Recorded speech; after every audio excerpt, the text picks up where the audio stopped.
دوستان سلام، ما یه فایل اکسل تنظیم کردیم که میاد بر اساس اون حقوق مشمول مالیات کارگرتون که توی این قسمت وارد میکنید مالیاتش رو حساب میکنه. این مالیاتی که اینجا حساب میشه بر اساس اطلاعات این جدول هستش و اگر در سالهای آینده میخواستید بیاین و مالیات حقوق پرسنل خودتون رو بر اساس بخشنامه اون سال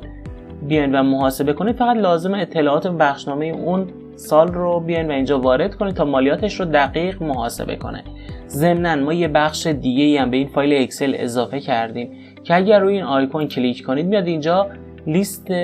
جلسات و فیلم‌های آموزشی مربوط به حسابداری حقوق و دستمزد رو به صورت رایگان به شما نشون میده که روی هر کدوم کلیک کنید میتونید بیاین و اون رو مشاهده کنید. از طریق لینکی که انتهای همین پست هستش میتونید بیاین و این فایل اکسل رو دانلود کنید.